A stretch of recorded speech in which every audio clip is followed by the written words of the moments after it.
हमारी इंग्लिश में से के अर्थ के लिए हम चार चार वर्ड्स का यूज कर सकते हैं, जैसे फ्रॉम, ऑफ, सिंस और फॉर। परंतु इन्हें यूज करने की सिचुएशन अलग अलग होती है। यदि आपको नहीं पता तो आप इस वीडियो को पूरा देखें, आपको सारा कुछ समझ आ जाएगा। Hello guys, this is Deepak from decision institute. इस वीडियो में आज हम बहुत ही महत्वपूर्ण कंफ्यूजन को कवर करेंगे, जिसमें हम सीखेंगे कि कैसे हम से के अर्थ में फ्रॉम, ऑफ और सिंस, फॉर का यूज किया जाता है। सबसे पहले हम फ्रॉम को समझने की कोशिश करते हैं। फ्रॉम का यूज हम अपनी इंग्लिश में तीन सिचुएशन में करते हैं। पहली सिचुएशन होती है टाइम, दूसरी सिचुएशन होती है प्लेस और तीसरी सिचुएशन होती है सोर्स। यहाँ पे टाइम से मेरा मतलब 6 o'clock, tomorrow, next week, next month से है। सोर्स से मेरा मतलब टीवी, मोबाइल, इंटरनेट, किसी व्यक्ति का नेम या फिर किसी बुक से है। और साथ ही साथ मेरा प्लेस से मतलब दिल्ली, जापान, अमेरिका, इंडिया, इन सारे शब्दों से है। कुछ एग्जाम्पल देख लेते हैं। सबसे पहले हम प्लेस के एग्जाम्पल देखेंगे, जैसे I will come from America, मैं अमेरिका से आऊंगा। सी इज कमिंग फ्रॉम स्कूल, वह स्कूल से आ रही है। आइए अब कुछ एग्जाम्पल हम टाइम से रिलेटेड देख लेते हैं, जैसे she will come from tomorrow, वह कल से आएगी। They will join decision institute from next week, वो अगले महीने से डिसीजन इंस्टीट्यूट को ज्वाइन करेंगे।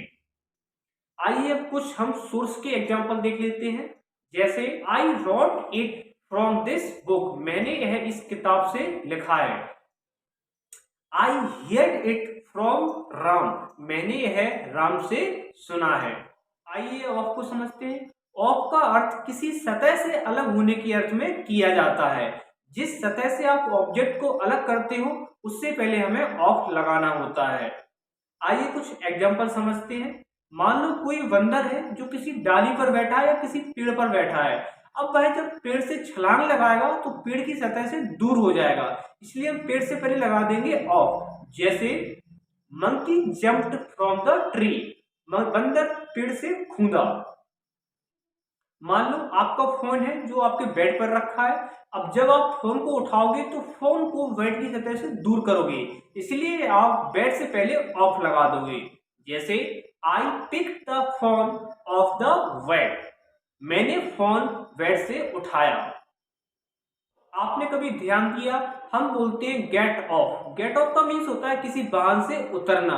ऐसा क्यों बोलते हैं? क्योंकि आप उस वाहन की सतह से अलग होते हो, इसलिए आप बोलते हो गेट ऑफ।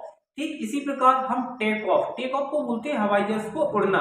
तो देखो, आप जो हवाई जहाज होता है वो धरती की सतह से अलग होता है, इसलिए उसे हम बोलते हैं टेक ऑफ। अब हम सिंस और फॉर को एक साथ समझेंगे। सिंस और फॉर का यूज हम परफेक्ट कंटिन्यूअस टेंस में करते हैं। एक बात का ध्यान रखें, परफेक्ट कंटिन्यूअस टेंस प्रेजेंट का हो सकता है, पास्ट का हो सकता है और फ्यूचर का हो सकता है। जैसा कि आपको पता है, सिंस और फॉर टाइम से पहले यूज होते हैं, इसलिए हम टाइम को समझ लेते हैं कि हमारी इंग्लिश में टाइम किस तरीके से डिवाइड करा गया है। देखिए, हमारी इंग्लिश में टाइम को दो तरीके से देखा जा सकता है। पहला होता है point of time. Point of time को हम बोलते हैं डेफिनेट टाइम, क्योंकि ये केवल स्टार्टिंग पॉइंट के बारे में बात करता है। दूसरा टाइम होता है ड्यूरेशन ऑफ टाइम। ये टाइम इंडेफिनिट होता है, क्योंकि ये पूरे ड्यूरेशन के बारे में बात करता है। आपको जो सिंस का यूज करना है वो आपको करना है पॉइंट ऑफ टाइम अर्थात डेफिनेट टाइम के साथ, और फॉर का यूज करना है आपको ड्यूरेशन ऑफ टाइम अर्थात इंडेफिनिट टाइम के साथ। आपके सामने दोनों चार्ट आ रहे होंगे, इन दोनों चार्टों में लिखा है किसके साथ क्या आएगा। तब भी मैं आपको कुछ एग्जांपल दे देता हूं। नेम ऑफ मंथ होगा तो सिंस आएगा, नेम ऑफ डे होगा तब सिंस आएगा, नेम ऑफ ईयर होगा तब सिंस आएगा, इवनिंग होगा, मॉर्निंग होगा, चाइल्डहुड होगा, इन सबके साथ सिंस आता है। आइए कुछ एग्जाम्पल समझते हैं। जैसे मैंने कहा मेरा भाई सुबह से पढ़ रहा है। अब यहाँ पे जो सुबह है वो निश्चित है, डेफिनेट है, इसलिए हम सुबह से पहले सिंस लगाएंगे। My brother has been reading since morning. अब मुझे बताना है कि मेरा भाई 2 घंटे से पढ़ रहा है, तो अब जो 2 घंटे हैं वो इंडेफिनेट टाइम है, वो ड्यूरेशन ऑफ टाइम है, इसलिए इस टाइम से पहले हम फॉर का यूज करेंगे। जैसे my brother has been reading for 2 hours, my friends have been playing cricket since evening. यहाँ पे इवनिंग डेफिनेट टाइम है, पॉइंट ऑफ टाइम है, इसलिए हमने इवनिंग से पहले सिंस लगाया। मान लो आपको बताना हो कि जो मेरे दोस्त हैं वो 5 घंटे से खेल रहे हैं, तो आपको उन्हीं 5 घंटों से पहले आपको फॉर लगाना पड़ेगा। जैसे my friends have been playing cricket for 5 hours. आशा करता हूं इस वीडियो देखने के बाद आपको सारी चीजें की क्लियरिटी मिल गई होगी। आइए अब आपको मैं सारी चीजें रिमाइंड करा देता हूं। हम फ्रॉम का यूज करते हैं किसी प्लेस के साथ, किसी टाइम के साथ या किसी सोर्स के साथ, और ऑफ का यूज करते हैं हम किसी सतह से अलग होने के अर्थ में। साथ ही साथ सिंस और फॉर का यूज करा जाता है परफेक्ट कंटिन्यूअस टेंस में से के अर्थ में। डेफिनेट टाइम के साथ हमें सिंस लगाना है, इंडेफिनिट टाइम के साथ हमें फॉर लगाना है।